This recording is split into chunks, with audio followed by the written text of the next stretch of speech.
Welcome to Chapter 6. We're going to be discussing what makes an effective teacher, and we'll also discuss classroom management and some decision-making skills.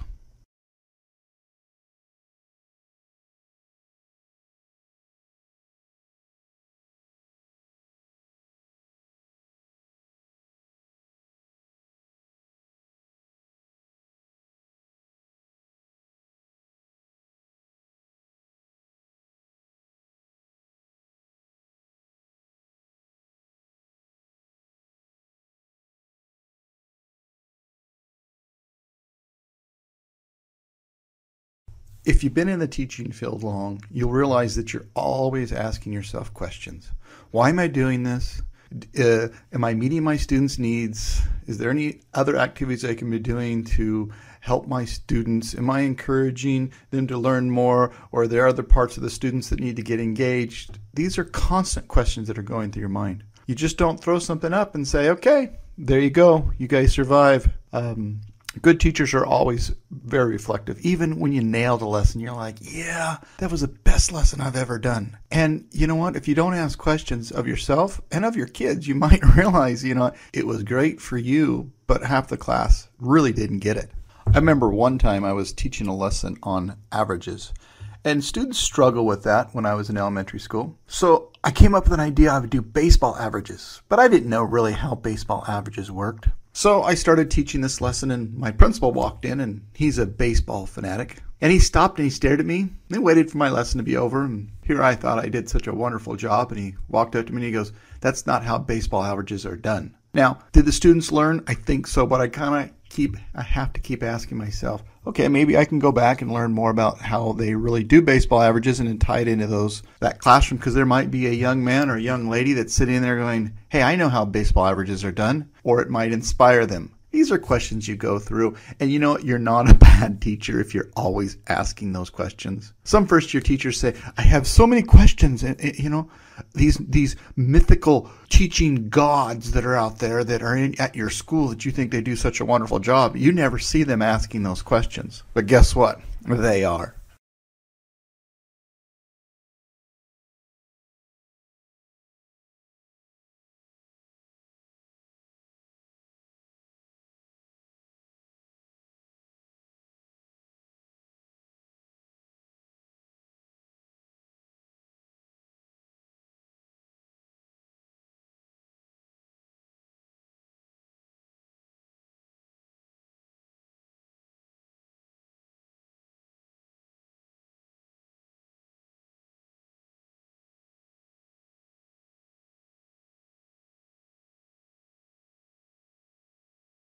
Some of your best teachers naturally think in the 3 stages of decision making: planning, implementation, and evaluating. You plan your lesson, you meet your guide, your learning objectives, you implement it, and then at the end you evaluate it. It doesn't always have to be in tests, but you got to see and measure if the kids, do they understand? Where are they at? Who gets it? Who doesn't? You sometimes have to have yourself evaluated, meaning have somebody come in and watch you do the lesson.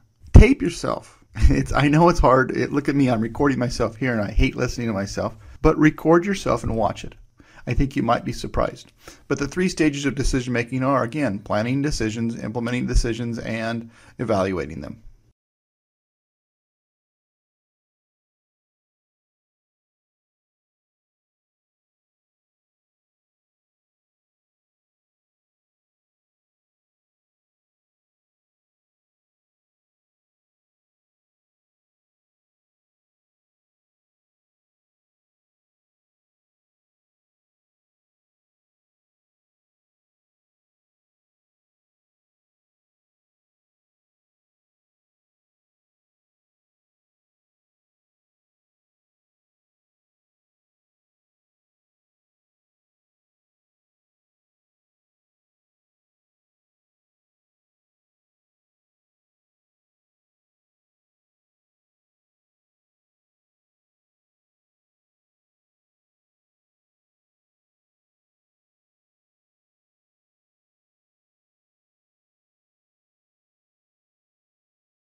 as you've seen from the videos, we really can't put our finger on what truly makes an effective teacher, but we do have some ideas. It's one, the attitude towards self, okay?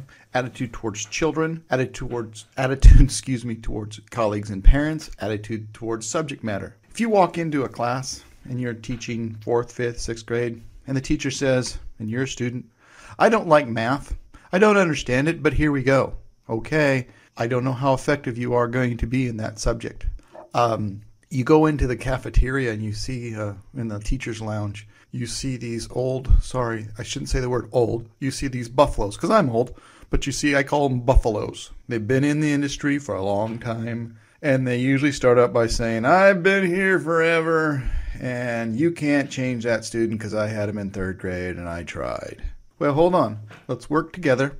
Let's figure out what you did in 3rd grade, and I've got him in 5th grade. What worked, what didn't work, and basically collaborate. You know, it's the new word of education, collaborate. We actually talked. When I first started teaching 6th grade, way back in the dark ages, we had 3 6th grade teachers, and we never talked about what we were doing. And I look back now and I think that was stupid. That was a mistake. We should have been collaborating. We should have been saying, hey, I'm good at math. You're good at English. You're good at history. Let's do the rotations. You plan history and I'll do your lesson plan or whatever. Okay, positive attitudes towards children is a biggie. All children can learn. They just learn at different paces. And you know what? Not all children are made the same. Some, they could annoy you.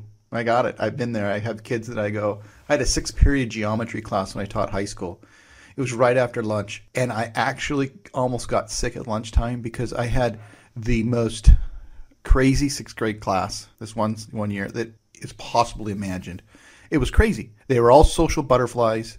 I mean, I couldn't put out fires fast enough. But you know what? As long as I kept a good attitude and I had classroom management, I was young and I finally figured it out.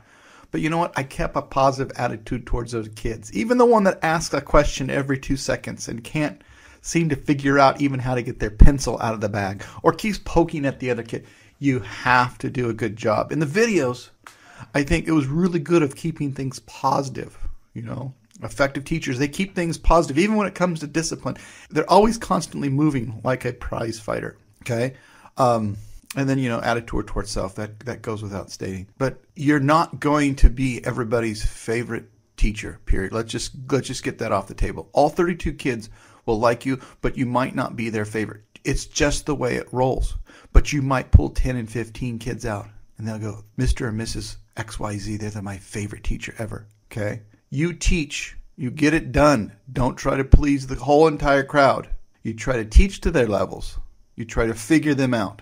It's almost, to me, I'm a math guy, I'm a computer guy. It's almost like trying to find the right combination or the right number sequence that is you're going to reach those kids.